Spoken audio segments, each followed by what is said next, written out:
परिचय यह है कि उसका मन भक्ति में ज्यादा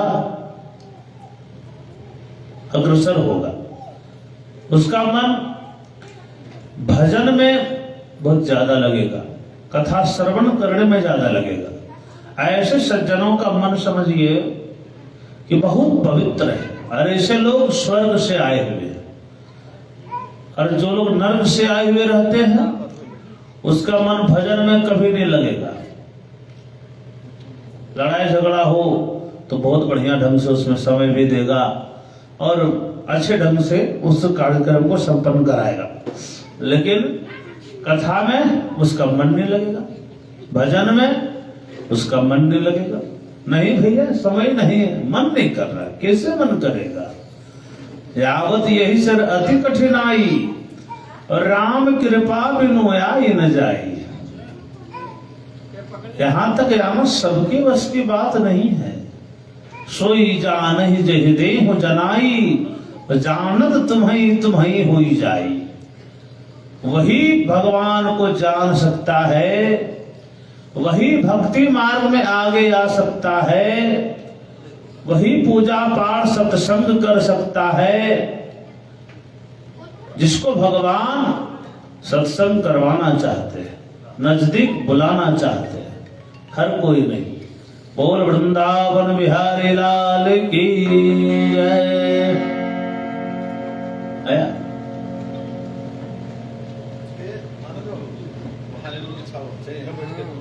हाँ, थोड़ा जल अक्षर देंगे, संकल्प पर हम चढ़ा देंगे। और आनंद कंद भगवान की जय। आए 2 बार भगवान का नाम लेंगे हम लोग।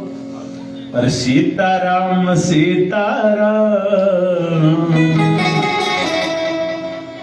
अरे सीताराम सीताराम, सीताराम कहिए जाहि विधि राखे, जाहि विधि रखिए।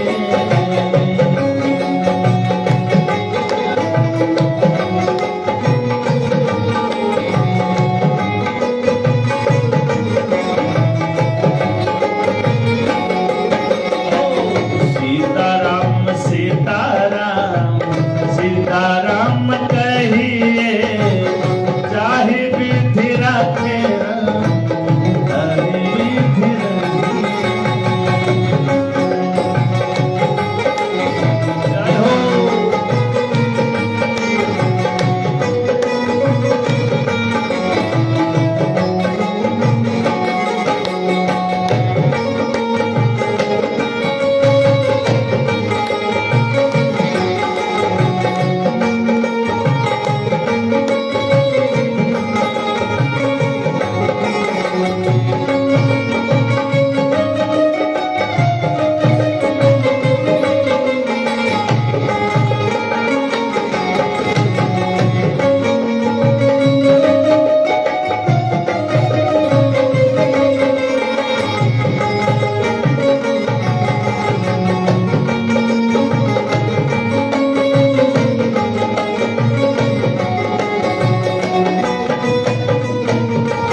भगवान का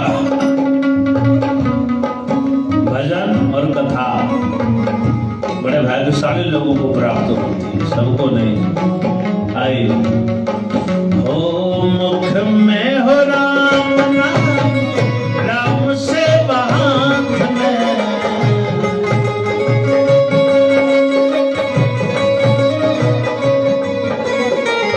मुख में हो राम नाम, राम से हाथ में।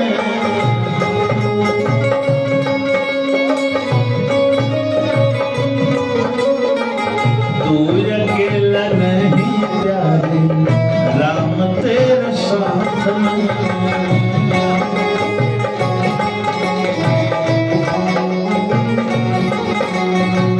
विधि के विधान जान,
कितना सुंदर भगवान का भजन देखिए, ताली बजाते हुए, ताली से क्या होता है ना कि भजन का स्वागत होता है और भाव भी समझना है। ओ किया अभिमान तो फिर मान नहीं पाएगा,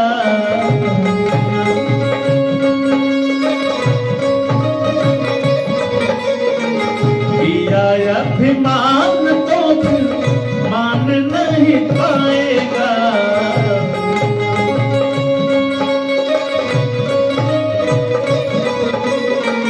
होगा प्यार नहीं जो राम जी को भाएगा।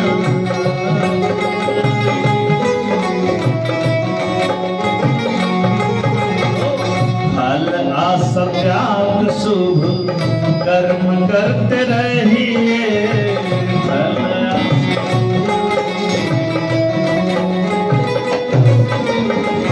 चाहे मिथिला के चाहे मिथिला सीताराम सीताराम सीताराम कहिए, चाहे मिथिला के चाहे मिथिला।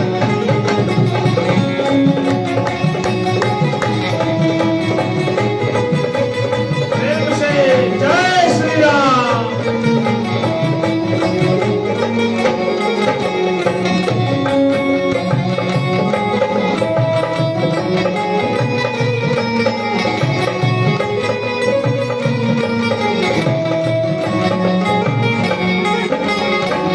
देखिए, जब किसी भी काम को हम लोग करने लगते हैं बाबा, तब बनने वाला काम भी बिगड़ने लगता है, हम लोग कुछ नहीं कर पाते।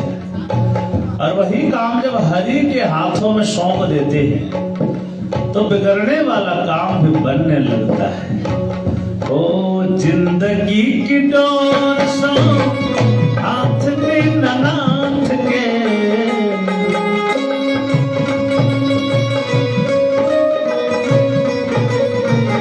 जिंदगी की डोर सो हाथ में नाथ के।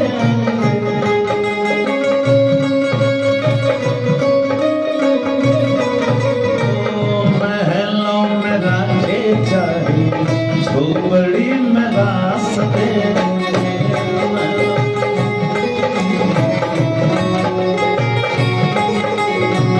धन्यवाद निर्विवाद राम राम कहिए।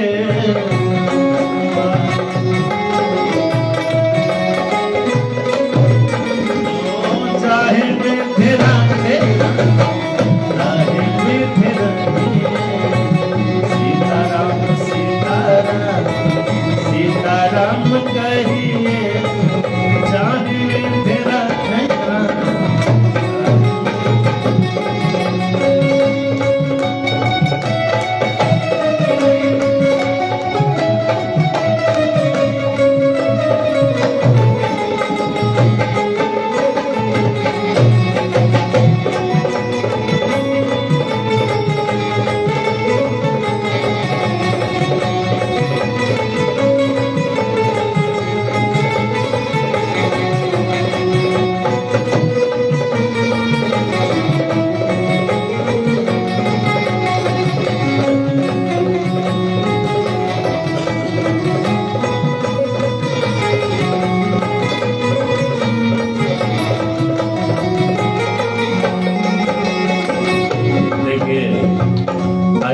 माताएं बहनें सब बैठिए, सबका स्वागत है।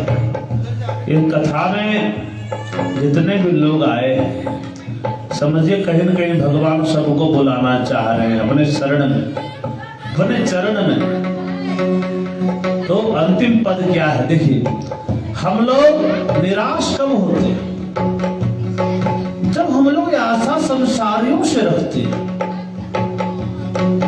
कतनो आशा पर रखी, बहुत गहरी मौका पर धोखा दे। हाँ भैया पैसा दे दीजिए, हाँ दे देंगे। विवाह का समय आया, अरे भैया क्या कहें, पैसा ही नहीं, नीयत बदल गई। लेकिन यदि आशा हम लोग परमात्मा से रखेंगे तो कभी निराशा हाथ कदापि नहीं लगेगी, किसी शब्द पे नहीं लगेगी। हो आशा एक राम जी से तुझे आशा छोड़ दे,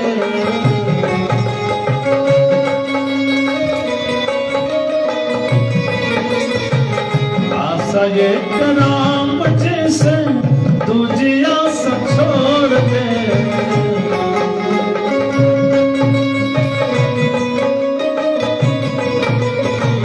नाता एक राम जी से तुझे नाता तोड़ दे।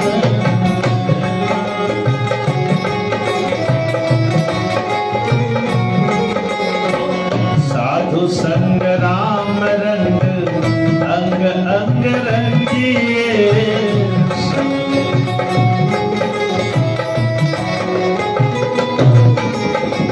काम रस त्याग प्यारे राम रस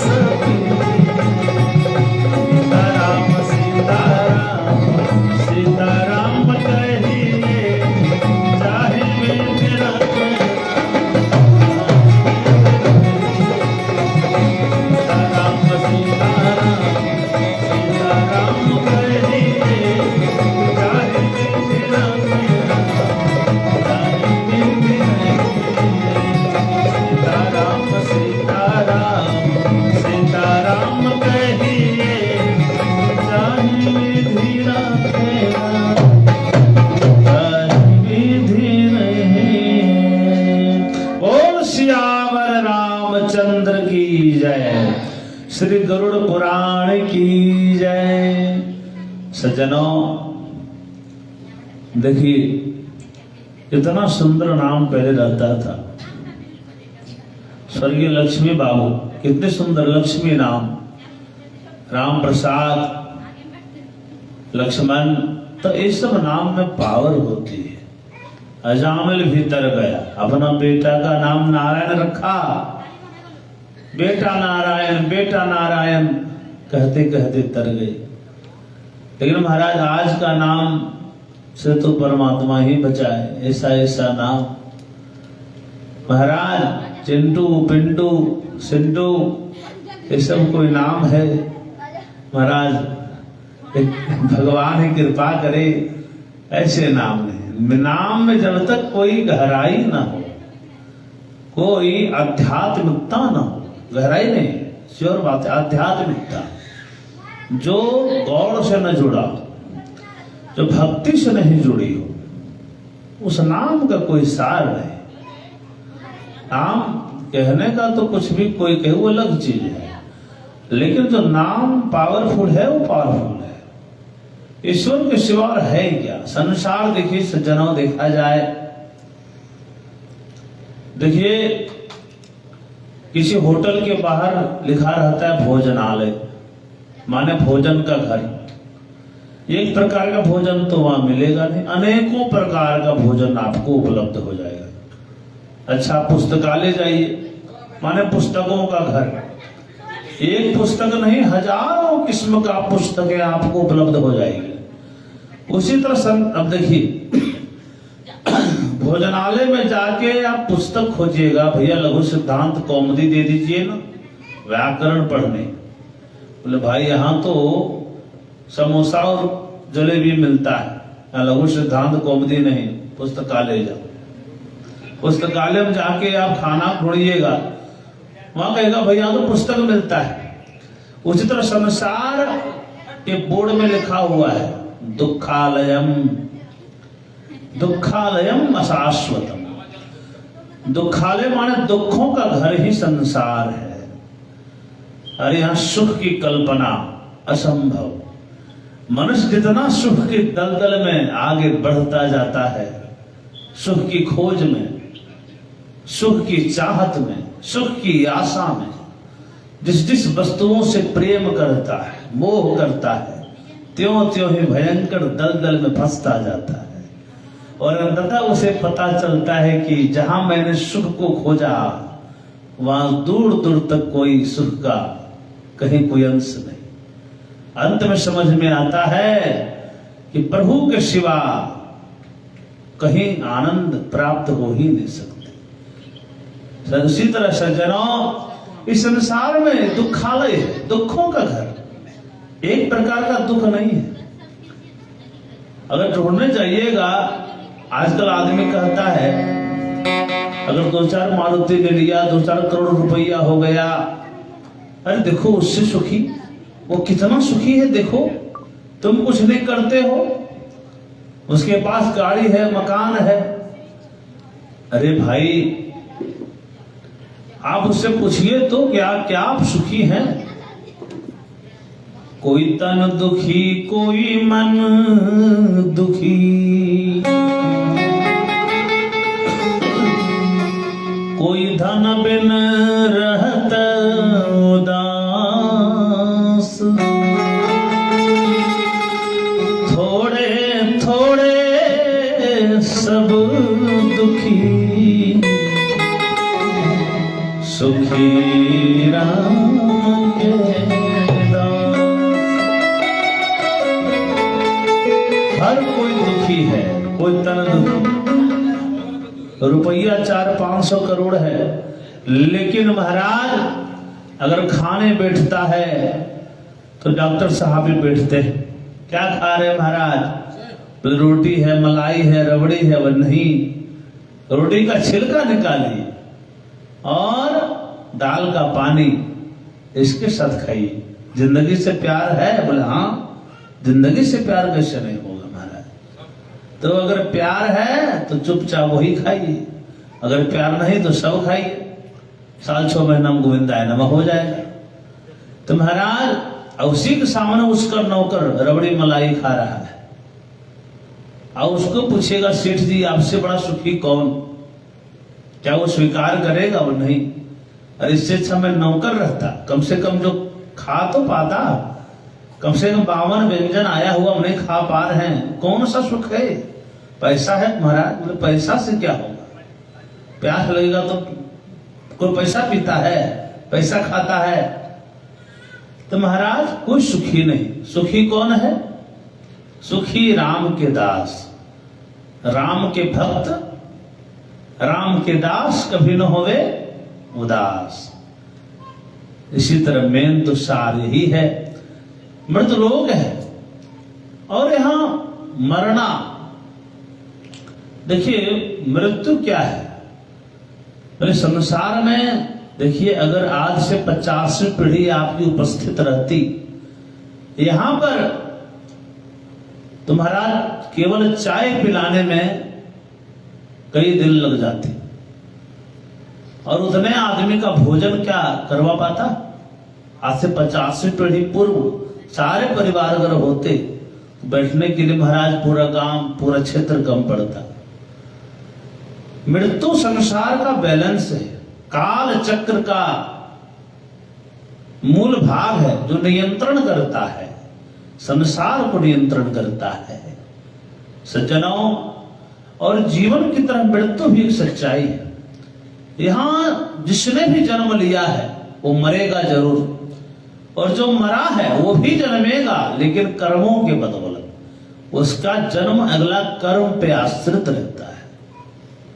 कोई बढ़िया कर्म किया तो अगला जन्म उसको बढ़िया घर में मिलेगा, बढ़िया कुल में मिलेगा, बढ़िया परिवार में मिलेगा।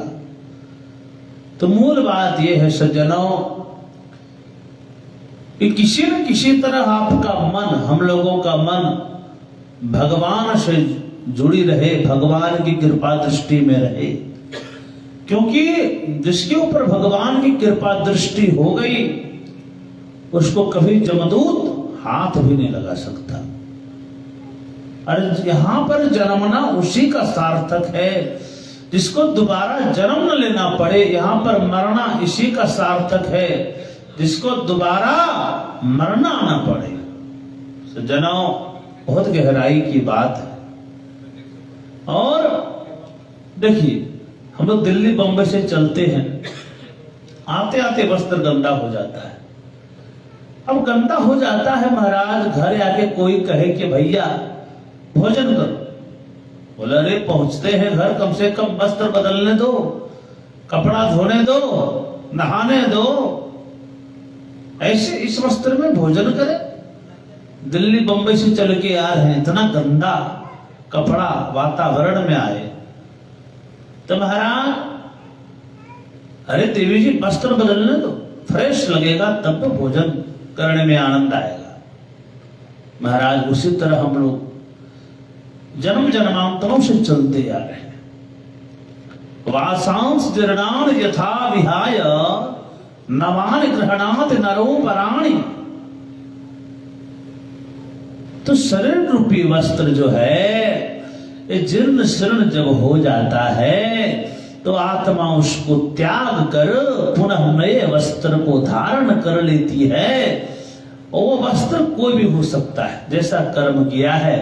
अच्छा, कोई जरूरी नहीं कि बूढ़ा होगा तभी कोई मरेगा, कोई उम्र सीमा नहीं। हाँ, शतायु होना भाग्य की बात। 100 वर्ष जो बच गया समझे कहीं न कहीं उसका पुण्य था, धर्म था, जिसके कारण वह शतायु जीवेम शरद शतम आशीर्वाद दिया जाता है महाराज।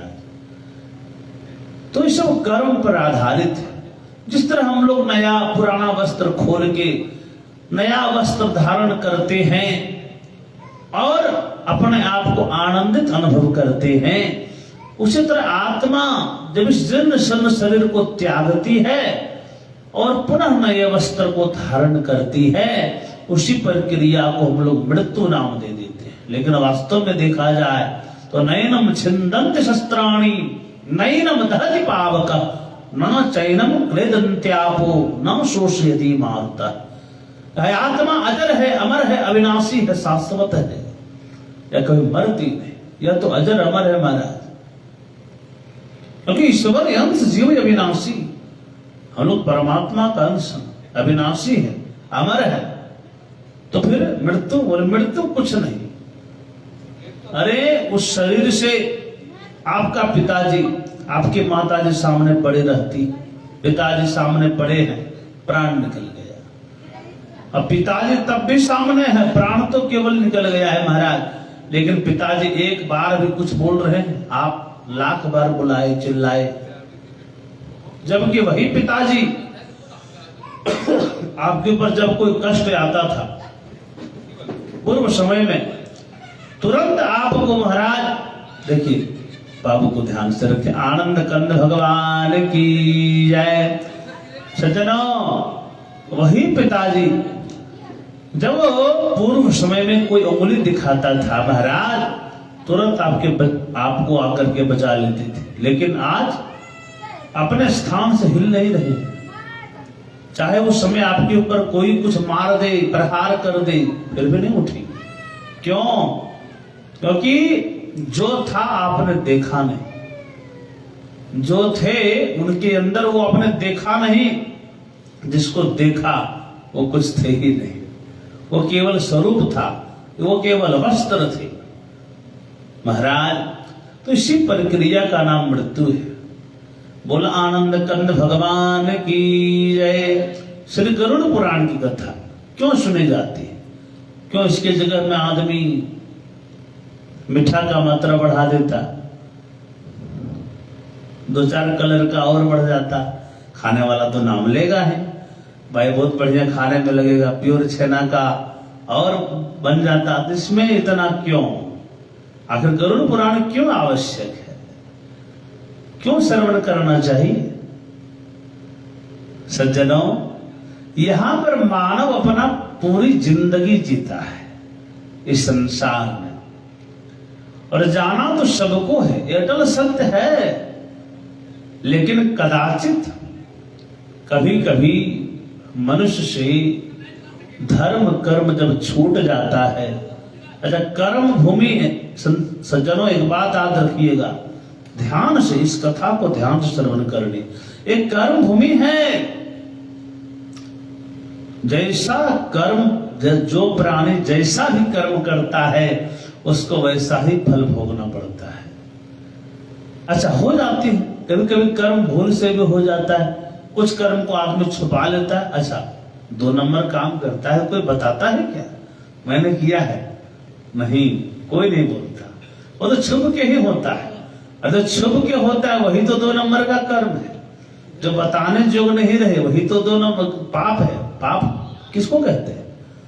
अच्छा, पाप से भारी और कुछ नहीं है संसार में। पुण्य जितना बढ़े पृथ्वी में कोई दिक्कत नहीं धरती माता को, लेकिन पाप भूमि से भारी।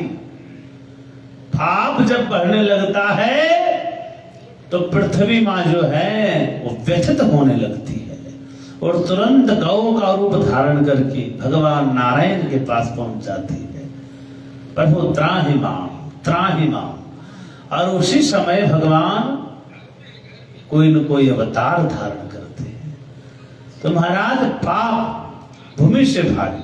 प्राणी जब भूल चूक से पाप कर्म करता है, अच्छा कर्म ऐसा है ना, आपका जीवन खत्म हो जाएगा इस जन्म, लेकिन कर्म आपका खत्म नहीं होगा। कर्म आपका पीछा नहीं छोड़ेगा, वो अगला जन्म आपका होगा तो वहां पहुंच जाएगा और वहां भी दुख देगा। अगर पाप किए हैं तो वहां भी दुख देगा, अवश्य देगा। और यदि पुण्य भी किए हैं तो यहां तो सुख मिलेगा और अगला जन्म भी होगा तो वहां भी सुख मिलेगा। कर्म पाप का हो या पुण्य हो, दोनों अपने फल जरूर प्रदान करती है, उससे आप अपने आप को कभी बचा नहीं सकते। अच्छा, पाप कर्म का फल मिलता है थोड़ा खराब लगता है, पाप करने में बढ़िया लगता है, लेकिन फल जब मिलता है तो खराब लगता है। चोरी करना, मारना, पिटना, हत्या बढ़िया लगता है, जब फांसी पे चढ़ाया जाता है खराब लगता है, इतना खराब दंड मुझे मिल रहा है। अरे भाई कर्म तो सोचो, पहले क्यों नहीं सोचा कि पाप कर्म है। बोया पेड़ बबूल का तो आम कहां से हो। खेत में अगर बबूल का बीज बोए हैं और हम इच्छा रखेंगे कि नहीं मीठा मीठा फल खाना है आम का, सपन देखेंगे जरूर उगेगा, जरूर उगेगा, आशा कर रहे हैं आम का फल मेरा खेत में जरूर आएगा। अरे भैया बीज बबूल का बोए है, याद कीजिए तो, अगर मैंने बीज बबूल का बोया है तो आम कहां से हो, ये असंभव है। देखिए कोई किसी किसी प्राणी का प्रश्न होता है, महाराज हम बहुत पूजा पाठ करते हैं, दुखी हैं, और वो देखिए इतना बड़ा पापी है, पाप पर पाप कर रहा है, फिर भी धनवान बनता जा रहा है, आखिर बात क्या है? तो बात यही है जो मैंने अभी बताई। क्या बताया? कि कर्म, उसका पूर्व जन्म में कोई कर्म होगा, बढ़िया किया होगा अवश्य, बिना कर्म का सवाल ही नहीं बनता है, सुख भोगेगा। लेकिन इस जन्म में वो सुख भोग रहा है, पुण्य नहीं कमा रहा है, धन के मद में चूर है, तो पाप भी कर रहा है, जाहिर सी बात है। धन तो पुण्य के प्रभाव से आ रहा है, लेकिन जो उससे पुण्य करना चाहिए तो पाप कर रहा है। अब क्या होगा? वो वाला बैलेंस खत्म होगा। अगर बैंक में वही पैसा देता है जो अब जमा किए, अच्छा बैंक अब जाते रहिएगा तो पैसा देते रहेगा क्या? नहीं, पैसा तो आप ही का आपको दे रहा है, बैंक पैसा नहीं देती, वो आपका ही पैसा आपको दे दे। तो महाराज अब जाते रहिएगा, प्रत्येक महीना जाने का मन करता है, बैंक पैसा निकालने का मन करता है, डाले हैं डाले नहीं है, केवल एक ही बार जमा किए, तो खत्म होगा तो फिर भी देगा, नहीं क्यों देगा? और जितना जमा किए थे भोग लिए, अब रोते हुए जाइए, खाली हाथ भटकिए, मांगिए, ठोकर खाइए। उसी तरह आप सुख भोग रहे हैं, आपका पूर्व जन्म में जो बैलेंस जमा था आप निकाल रहे हैं, केवल जमा नहीं कर रहे हैं। तो निकालने की प्रक्रिया तो बंद हो जाएगी कुछ दिनों के बाद, तब दुख लगेगा। और पापी प्राणी का जब पतन होना शुरू होता है ना, तो उसका कोई ओर छोर पता नहीं लगता है। जिसे बालू का जो दीवार कैसे किसी भी क्षण धाराशायी, उसी तरह उसका जिस क्षण पुण्य कर्म समाप्त हो जाता है उसी क्षण उसका पतन आरंभ हो जाता है। चाहे कितनों पाप से विकास कर लिया, पाप चाहे कितनों भी बड़ा दिखने में क्यों ना, अल्पायु होती है, उसकी कोई अंत का महाराज समय नहीं, कभी भी आरंभ हो सकता है। और पुण्य भले छोटा हो, एक गरीब आदमी अगर धार्मिक भी है, पूजा पाठ करता है, उसे कभी खिलवाड़ नहीं, आत्मा से कह देगा तो उसका श्राप तुरंत लगे। इसलिए कभी हाय किसी का न लेना चाहिए, कहावत भी आता है, कभी हाय किसी का नहीं लेना चाहिए सज्जनों। तो कथाएं तो अनंत है, कथाएं होती ही रहेगी। संसार में मूल बात यह है, जहां तक प्रयास करें, कर्म अच्छा करें, जिससे आपका जीवन, हम लोगों का जीवन संवरता रहे। हाँ, पुण्य कर्म करने वालों के जीवन में दुख नहीं आता है, सो बात नहीं है। दुख आती जरूर है, लेकिन उसका प्रभाव कम हो जाता है, प्रभावहीन हो जाता है। अरे भवरवा की तोहरा संग जाए,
संग में जाने वाला नहीं तो हो आवे के मेरिया सबके जाने दुबला पे बाजे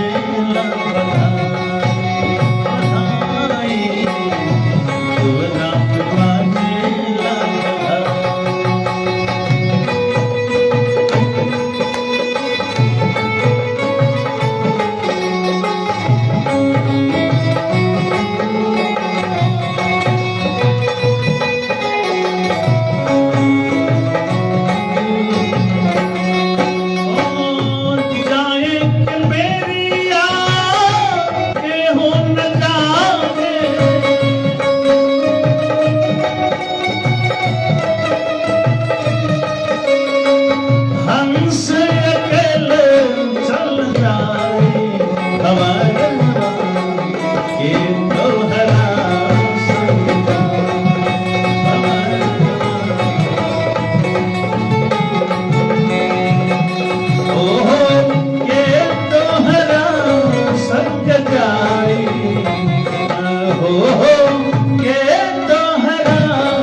जाते समय सबों के आंखों में श्रुधारा रहती है। जिस प्राणी को आपसे प्रेम है अवश्य रोएगा।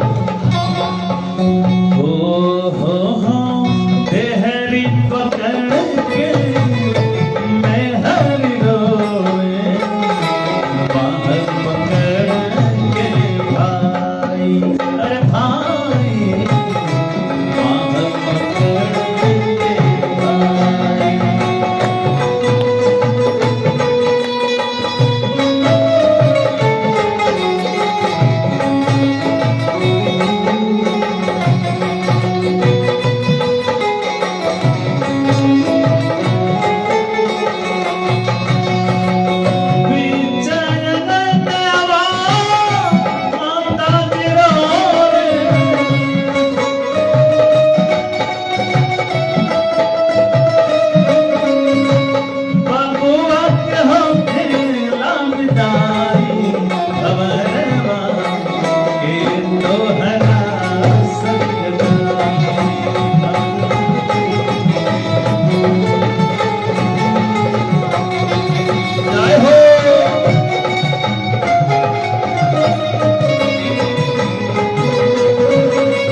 सुनो भाई साधु सतगुरु शरण जाए,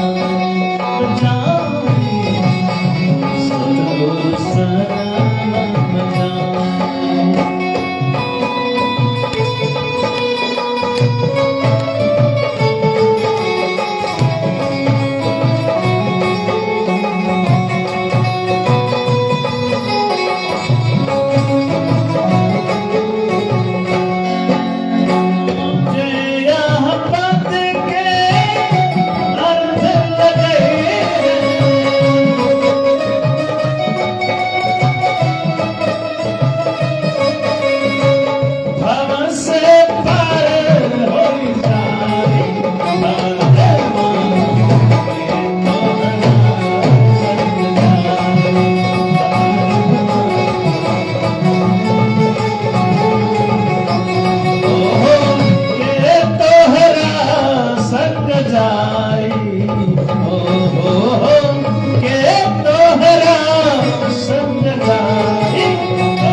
रामचंद्र की नमः। पार्वती पते हर हर महादेव शंभो।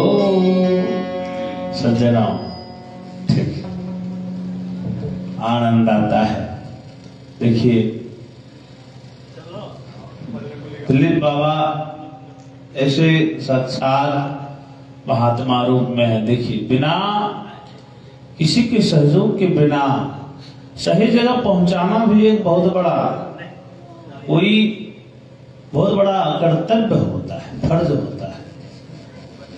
तो प्रभु कृपा से मूल बात यह है कि अगर कोई शुभ कर्म करने के लिए आपको प्रेरित कर रहा है तो अभी कोई सामान्य इंसान नहीं होता है। भले वो कोई भी आदमी केवल लाल धोती पहन लेने से महात्मा नहीं हो जाता है। आप अगर फुल पैंट पहने हैं, शर्ट पहने हैं, कोट पहने हैं, टाई पहने हैं, इसका मतलब यह नहीं कि आप महात्मा नहीं हो सकते। महात्मा कौन है? महात्मा शब्द को अर्थ महान आत्मा, जस्य महात्मा, जो महान विचारों वाली आत्मा है, महापुरुष है, वही तो महात्मा है। जिसके महान विचार है, उत्तम विचार है। तो हम लोगों का जीवन भी ऐसी होनी चाहिए। माताएं बहनें बिल्कुल ध्यान पूर्वक कथा श्रवण करेगी। कल से समय का भी थोड़ा ध्यान रखा जाएगा। कल से समय तो बता दिया जाएगा। कथा के समय अगर 6 बजे से हो, उससे भी पहले अगर आप लोग आ सकें हो, बढ़िया बात है। तो अंततः बता दिया जाएगा, लेकिन ध्यान पूर्वक आज कथा श्रवण करें। एक घड़ी याद हो, घड़ी याद हो में पुण्य याद, तुलसी संकट साधु के कड़े कोटि अपराध। तो गरुड़ पुराण की कथा,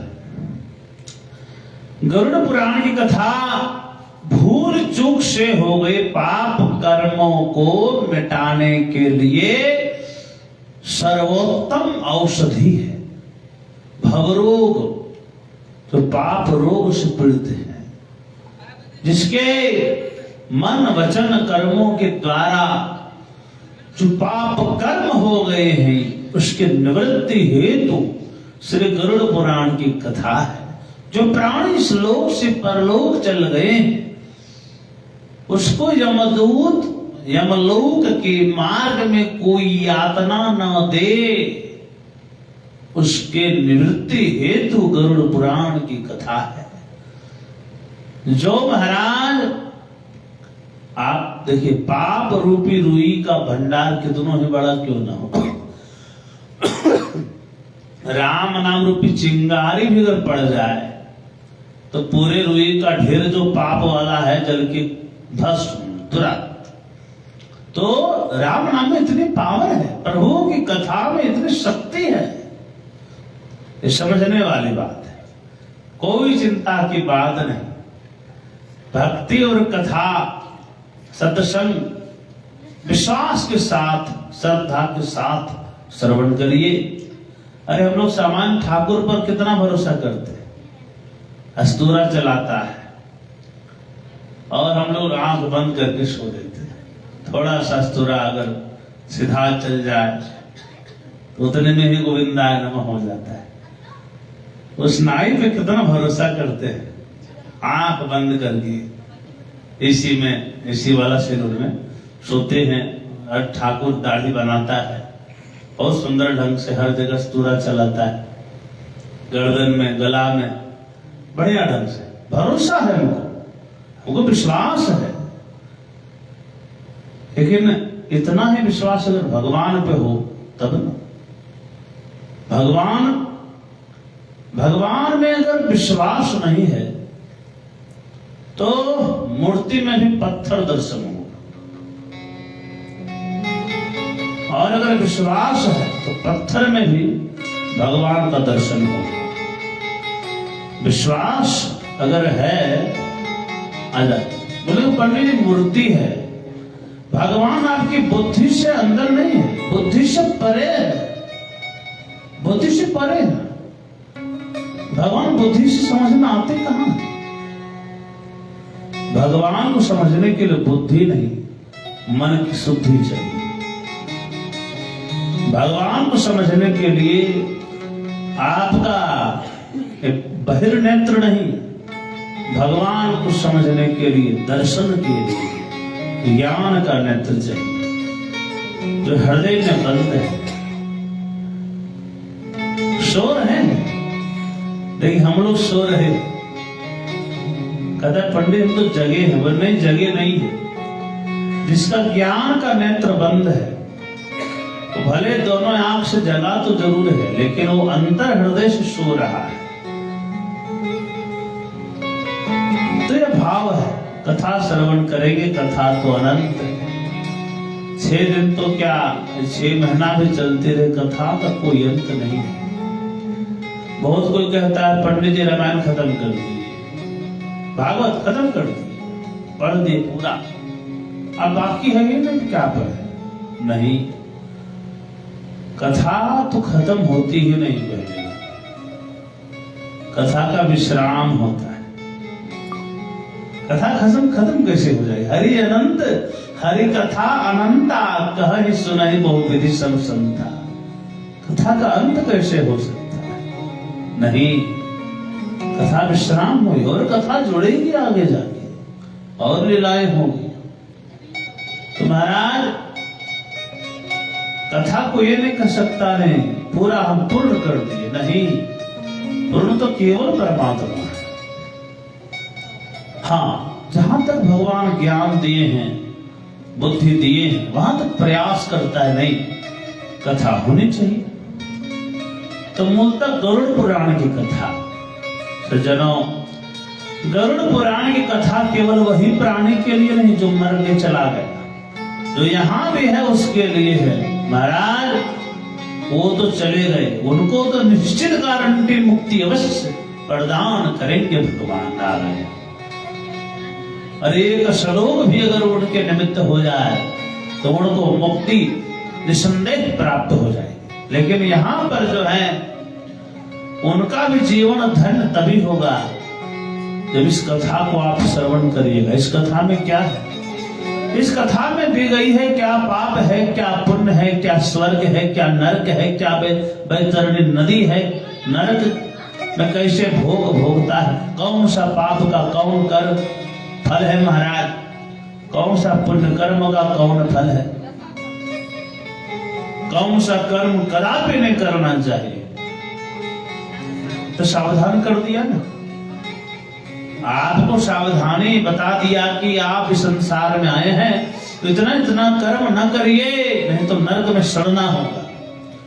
तो इसी का नाम तो गरुड़ पुराण की कथा है, जो जीवन बदल देगी। कोई छोटी मोटी कथा नहीं, बहुत बड़ी कथा है। इसकी महिमा मंडन जहां तक गाई जाए कम है। बोल आनंद कंद भगवान की जय। तो गरुड़ पुराण की कथा मूल तरह से सज्जनों, एक बार की बात है, कश्यप ऋषि ध्यान में मग्न थे। तो उस समय उनके पास अन्य पत्नियों में से 2 पत्नियां विनता और कद्रू आई और बहुत सेवा करी। कुछ दिन सेवा करने के बाद बोले, स्वामी एक बात है मेरे मन में। क्या बात है देवी? सेवा बहुत कर रही हो, और देवी जी अगर सेवा करने लगे थोड़ा ज्यादा तो समझिए आपको सावधान हो जाना है, कुछ तो ऑर्डर आने वाला है, डिमांड आने वाला है। चलिए, बोल आनंद कंद भगवान की जय। मनोज जी देखिए, हर आदमी के जीवन में ऐसे तो प्रक्रिया होती ही है। कश्यप ऋषि बोले, क्या बात है देवी, इच्छा क्या है? बोले, इच्छा यही है महाराज, स्वामी आज तक जीवन में हम लोगों ने सभी प्रकार के सुखों को भोग चुके हो, कोई कमी नहीं हुई, लेकिन संतान सुख की अभिलाषा है, इच्छा है, और हम लोगों की इच्छा है कि आप हम लोग को संतान प्रदान करें। अच्छा, कद्रू से प्रश्न करें, क्या बात है देवी, कैसा संतान चाहिए बताओ?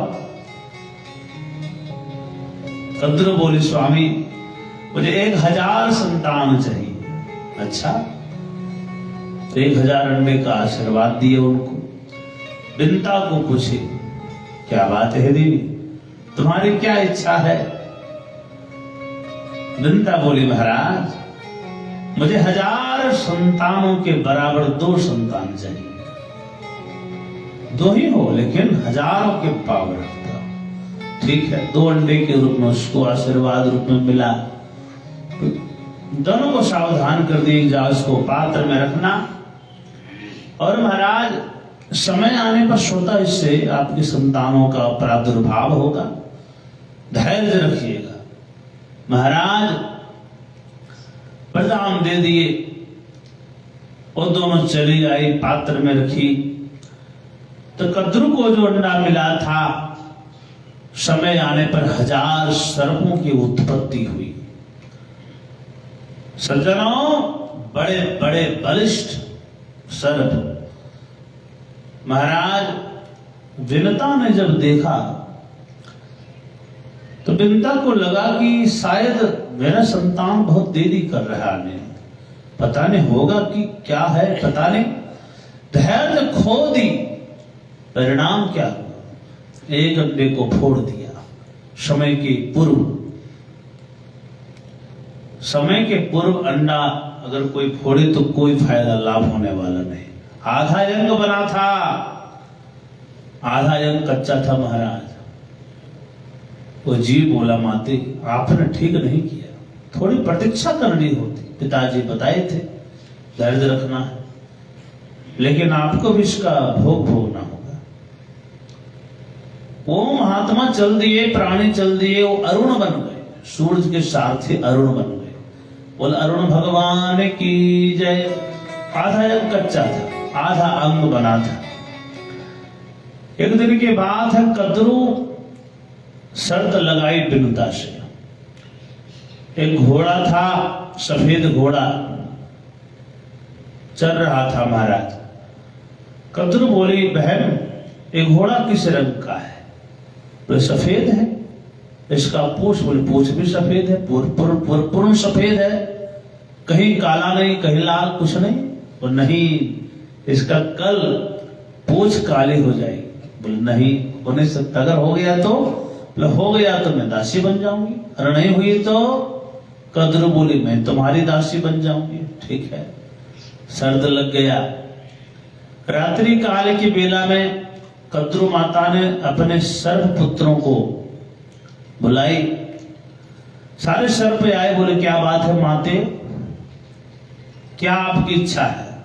बोले हमारी इच्छा है कि उस घोड़े के पूंछ में इस तरह तुम लोग लपेट जाओ, स्थान ग्रहण करो, चिपक जाओ, जो करना है करो, लेकिन पूंछ बिल्कुल काला नजर आना चाहिए। अच्छा, इस प्रकार से बात उस सर्पों ने बात नहीं माना, तो कद्रू माता ने वहां श्राप भी दी है, जाओ जब जन्मेजय जी सर्प यज्ञ करेंगे तो तुम लोगों का संहार होगा। सज्जनों, अब क्या हुआ, रात्रि काल की बेला में कुछ सर्प चिपक गए घोड़े की पूंछ में। प्रातः काल की बेला हुई, विनता आई, वो समझ गए कि मैं तो सर्द हार चुकी हूं। लग ही नहीं रहा था कि कोई चिपका है, बिल्कुल काल। अब सज्जनों क्या हो, अब वो तो दासी बन गई कद्रू की, अपने सौत की सारी काम करवाती, और विनता माता सारे कर्मों को करती। दिन बीतता गया, विनता महारानी को जो दूसरा अंडा मिला था उससे गरुड़ जी महाराज का प्रादुर्भाव हुआ। बोल गरुड़ जी महाराज की जय। गरुड़ जी महाराज बचपनावस्था से ही बड़े धर्मात्मा थे, बहुत महान थे, बलशाली, शक्तिशाली। महाराज धीरे धीरे बड़े होने लगे। बड़े जब होने लगे महाराज, उनको लगता कि मेरी माँ हमारे पास कम समय देती है और हमारे सौतेले भाइयों के पास ज्यादा समय देती है, सौतेली माता के पास ज्यादा समय देती है। क्या बात है भाई, कोई कुछ शर्त उर्त लगा है क्या? बोला आनंद कंद भगवान की जय। कल्याण। राजा राम राम राम, सीता राम राम राम।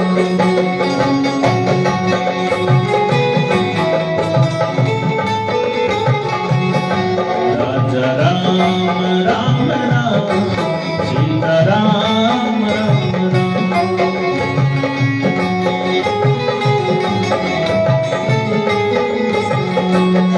राजा राम राम राम, सीता राम राम राम।